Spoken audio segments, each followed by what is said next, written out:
من أصعب مباريات الزمالك وهو ماتش الاتحاد السكندري.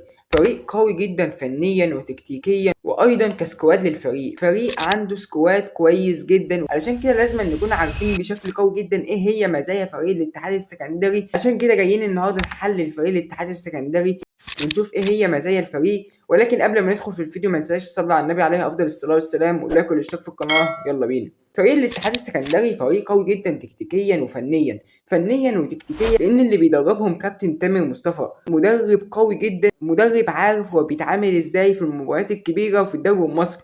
يعني الفريق مش بس معاه سكواد، لا ده الفريق كمان عنده مدير فني قوي جدا ومدير فني كتكتيكيا عالي كمان. فلازم نكون عارفين بشكل قوي جدا ان ماتش الاتحاد السكندري ماتش صعب جدا على نادي الزمالك، ما يقلش اهميه تماما عن ماتش بيراميدز الماضي. ولكن علشان نبقى عارفين كل حاجه لازم نحلل الفريق ده بالصور وايضا نجيب اهدافهم الاخيره امام غزل المحله، هدفين مقابل لا شيء. اول صوره معانا وهو تمركز مابولولو مهاجم نادي الاتحاد السكندري، كان مهاجمهم سابقا ولكن رجع لهم مؤخرا.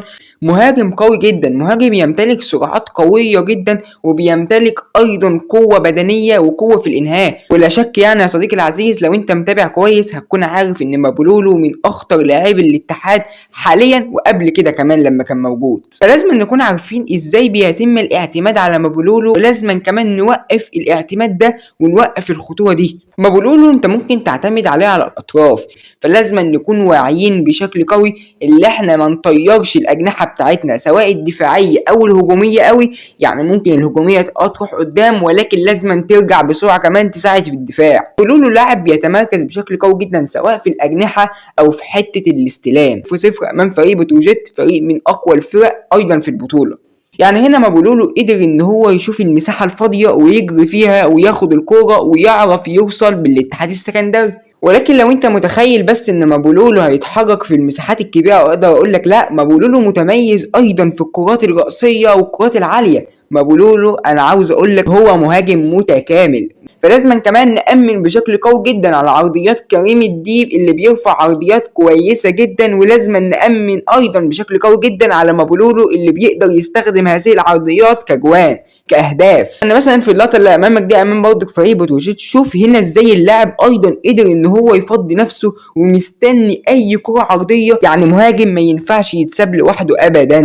هنا بقى مابولولو انا هسيب الاطراف وهسيب الكرات العرضيه والرأسيه وهكذا، وهنزل كمحطه للاستلام وبناء اللعب والاعتماد على مابولولو كمحطه للفريق للطلوع بالكوره. مابولولو ايضا لاعب قوي جدا جدا في حته الطلوع بالكوره، فلازم ما نسيبهوش يعمل المحطه اللي فريق الاتحاد السكندري المفروض اللي هو بيسند عليه علشان مابولولو يقدر يطلعهم بالكوره او بالباص التاني فكرة قطرية او كرة عالية فيوصل اي لاعب تاني زي فادي فريد مثلا لجوه منطقة الجزاء فيعمل خطورة على نادي الزمالك. فلازم نقفل بشكل قوي جدا على مابولولو كمحطة للاتحاد السكندري. كمان لازم علشان نكون فاهمين فريق الاتحاد السكندري بشكل قوي لازم نبقى عارفين دونجا اللي في خط الوسط، وكمان لازم نكون عارفين ان دونجا من اكتر اللعيبة اللي مميزة بشكل قوي جدا في الاتحاد السكندري في حتة الخروج بالكرة. وخد بالك في حتة الطلوع بالكرة مش بس الكرات مثلا الباص الارضي الباصات القصيرة، لا عنده ميزة قوية جدا ان هو ممكن يعمل لك الكرة كلوب اللي هيعتمد عليها بالظبط كده مابولولو كمحطة للفريق. فلازم نقفل بشكل قوي جدا ونعتمد على الضغط بشكل قوي على دونجا. ان عندما بقى فرقة الاتحاد السكندري لما تلاقي مثلا ان خلاص مابولولو كمحطة مقفول عليه، كعرضيات مقفول عليه، كتحرك على المساحات وعلى الاجناب الفرق زي مثلا البتروجيت زي الصورة لما ظهر امامك كده، فازاي انا كفريق الاتحاد السكندري اقدر اطلع بالكورة؟ فهنا بيعتمدوا على الاجنحة وعندهم جناح مميز جدا، او خلينا نقول 2 جناحات مميزين جدا وهم يسري وحيد وعبد الرحمن مجدي. هنا بقى فريق الاتحاد السكندري هيعتمد كمثلث للفريق ان هو يبقى الوينج رايت والباك رايت وحد من خط الوسط، يعمل مثلث على كام لاعب من الزمالك علشان يقدروا يعملوا ال1 وال2، ممكن باي طريقه اخرى بقى ان هم يطلعوا بالكره، فيبداوا ان هم يطلعوا بالكره ويعملوا خطوره بشكل قوي على نادي الزمالك.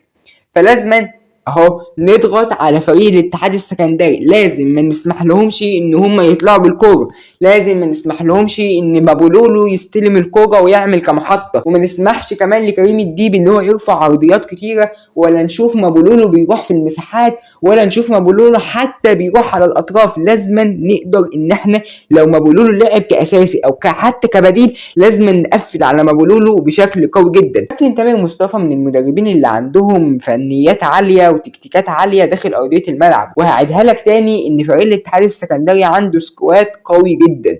طيب تمام، فريق الاتحاد السكندري ايه خطورته كمان؟ فريق الاتحاد السكندري عنده لاعب قوي جدا وهو محمد مجدي قفشه. اكيد ممكن بشكل قوي جدا صديقي الزملكاوي هتكون عارف محمد مجدي قفشه. محمد مجدي قفشه من اكتر اللعيبه اللي ممكن تقدر تخلي الاتحاد السكندري يخرج بالكوره، ولكن لازم ايضا نقفل على محمد مجدي قفشه بشكل قوي جدا. طب الزمالك ازاي يقدر ان هو يعتمد على فريق الاتحاد السكندري ان هو فريق بيطلع بالكوره بشكل كويس، وفريق كمان عنده لعيبه مميزه؟ لازما اضغط على اللعيبه دي، ولازما ابدا اول دقيقه زي اخر دقيقه، اول دقيقه ضغط زي اخر دقيقه ضغط. ممكن يبقى في عامل بدني يقل شويه، ولكن لازما اكون حاطط اللعيبه اللي بتضغط بشكل قوي جدا. عشان كده شايف ان التشكيله المثاليه لدى نادي الزمالك وهي كالتالي: المهدي سليمان في حراسه المرمى، باك يمين محمد ابراهيم، باك شمال محمود بن تايج، في خط الدفاع حسام عبد المجيد، محمد اسماعيل. في خط الوسط هلعب بثلاثه وهم محمد شحاته، محمد السيد، وعبد الله السعيد. هلعب في خط الامام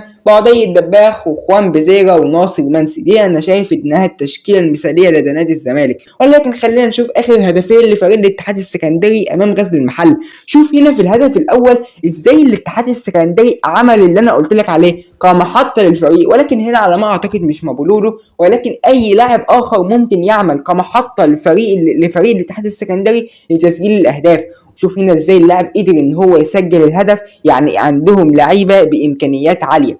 وشوف هنا برضك ازاي الكرات العرضيه او الكرات المرفوعه يعني عموما يعني او اي حاجه، يعني ان هو ازاي ايضا محمد مجدي قفشه صوب الكرة ولكن خبطت واحد ليسري وحيد على ما اعتقد اللي قدر يسجل الهدف من لعيبه عندها امكانيات عاليه جدا. بالتوفيق نادي الزمالك وبالتوفيق نادي الاتحاد السكندري ولكل الفرق ولكل الناس، اللهم امين يا رب العالمين. في نهايه الفيديو ما تنساش تصلي على النبي عليه افضل الصلاه والسلام. الا كل اشتراك في القناه، والسلام عليكم ورحمه الله وبركاته.